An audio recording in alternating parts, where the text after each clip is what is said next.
Máme tu teraz takú tému, že stanov si svoju maržu. Je to téma o tom, čo mnohé handmade ženy úplne vynechávajú alebo sa toho proste boja. Marža, ale vieš čo, práve marža je ten tvoj zisk, tvoja odmena, tvoja istota, že podnikanie má zmysel. Mnohé si povedia, že nechcem to dať drahšie, aby to niekto kúpil. A tak nastavujú ceny len na základe nákladov, lenže keď si pokrieš len náklady, neostane ti potom nič. A podnikanie bez zisku je len náročné hobby. Tam napríklad, ak budeš mať nejakú vyššiu maržu, tak budeš mať priestor aj na nejaké prípadné zľavy sem tam, alebo pre veľkoskladové zľavy, ak by náhodou niekto od teba chcel kúpiť viac kusov, napríklad do nejakého obchodíku alebo niečo. Marža je rozdiel vlastne medzi tým, koľko ťa produkt stojí a koľko za ne zákazníčka zaplatí.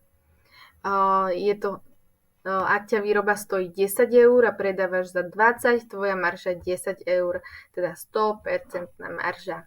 Ale neboj sa, marža vôbec nie je žiaden podvod. Je to úplne bežná vec v podnikaní a hlavne ty ju potrebuješ, ak chceš rásť a kupovať si nové látky, fotiť nové kolekcie alebo si len dopriať oddych bez výčitiek.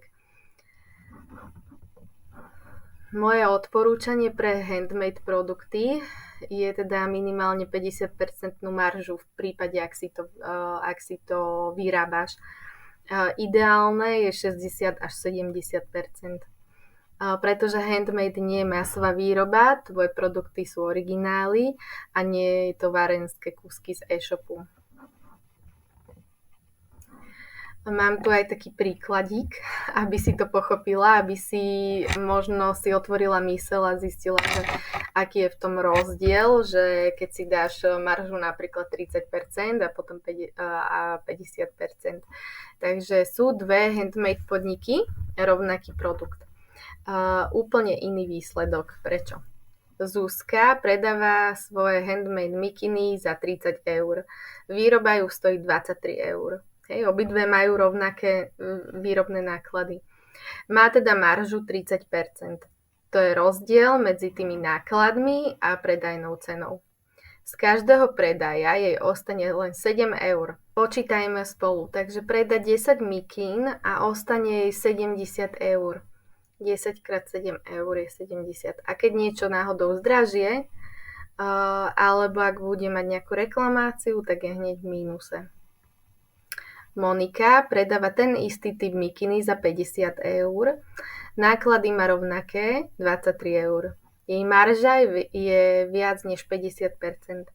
Na každej mikinke zarobí 27 eur. Predá 10 mikín a má navyše 270 eur. Vie z tohto už si kúpiť nejaké navyše stroje alebo nové vybavenie, alebo len tak si šetriť do budúcna. Pointa, vyššia marža nie je chamtivosť. Je to zdravý základ podnikania, ktorý ti dáva priestor rásť, ktorý ti dáva priestor robiť zľavy alebo darčeky k objednávkam. Aj keď príde horší mesiac, tak prežiť. Takže toto je marža a je potrebné, aby si ju tam zaratávala. V mojej tabulke budeš mať možnosť zvoliť si tú maržu. Odporúčam začať 50 až 60% a sledovať, ako sa cítiš a uvidíš, ako ti vyjdú tie ceny. Mnohé ženy sa boja dať vyššiu cenu, ale vieš čo?